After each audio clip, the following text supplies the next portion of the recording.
भैया, आज विकास भैया का फोन आया था। वो कह रहे थे उन्हें हमसे कुछ जरूरी बात करनी है।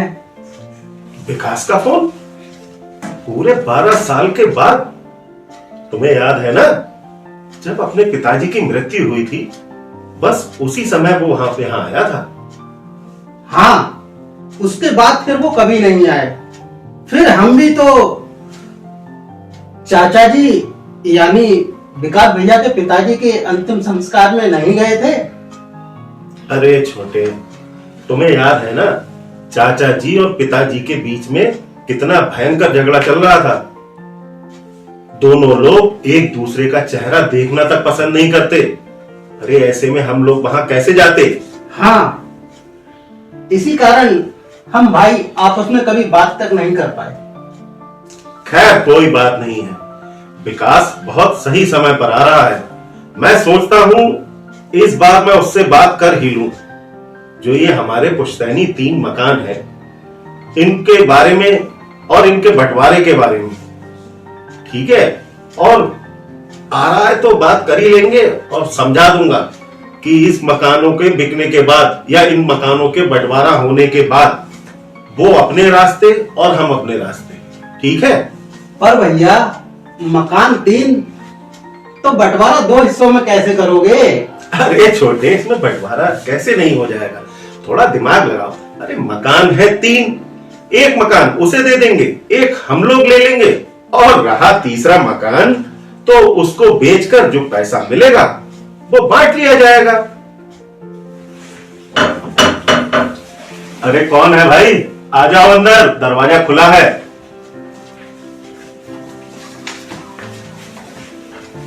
मनोज भैया, महेश भैया, कैसे हैं आप लोग? सब ठीक है। अरे विकास, आज इधर कैसे? सब खैरियत तो है? सब खैरियत है भैया। बस बहुत दिनों से आपसे मिलने का मन कर रहा था तो मिलने आ गया। चलो, ठीक समय पर आए हो तुम। मैं भी तुमसे कुछ बात करना चाह रहा था। मेरी बात जरा ध्यान से सुनो। मैं बड़े भाई होने के नाते तुमसे जो कहने जा रहा हूं वो जरा ध्यान से सुनना। हम लोगों के जो पुश्तैनी 3 मकान हैं, मैंने सोचा है कि अब उसका बंटवारा हो जाना चाहिए।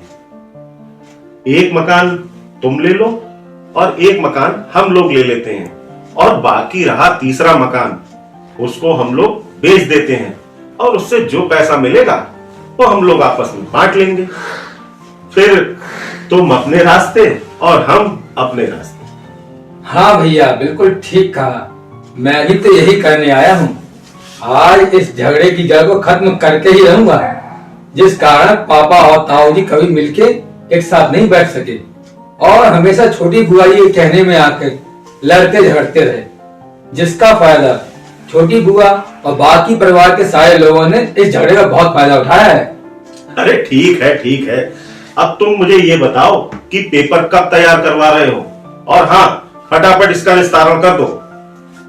पर भैया, आप मेरी बात मानेंगे? मना मत कीजिएगा। अरे हाँ हाँ, मैं समझ गया, तुम छोटे हो, तुम पैसे थोड़े ज्यादा रख लेना, कोई बात नहीं है, लेकिन ये निपटारा फटाफट हो जाना चाहिए। अरे नहीं नहीं भैया, ऐसी कोई बात नहीं है। बस मैं भैया ये चाहता हूँ कि हमारे तीनों मकान ना बिकें, क्योंकि ये तीनों मकान हमारे दादाजी ने बड़े प्यार से बनवाए थे, पर बुआ जी के कारण हमारे पापा और ताऊ जी कभी एक साथ मिलके बैठ नहीं सके। ठीक कह रहे हो भैया। पापा जी को इन लोगों के बहकावे में नहीं आना चाहिए था। बिल्कुल सही कहा। और भैया पता है, मैंने ये तीनों मकानों के पेपर अपने तीनों के नाम बनवा लिए हैं।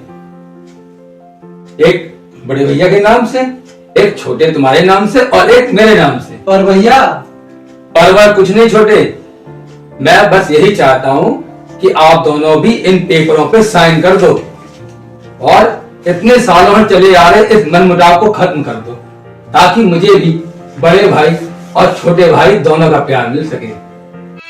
विकास, आज तुम्हारी ये बात सुनकर मुझे बहुत पश्चाताप हो रहा है।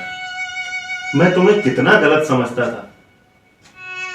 भाई, हो सके तो मुझे माफ कर देना। भैया मुझे भी माफ कर दीजिए। हमें किसी के बहकावे में नहीं आना चाहिए, क्योंकि लोग फूट डालकर ही परिवारों का मजा लेते हैं। हाँ बिल्कुल ठीक कहा। और आज से हम तीनों भाई मिलकर बड़े प्यार से रहेंगे। हाँ हाँ, आओ दोनों मेरे गले लग जाओ।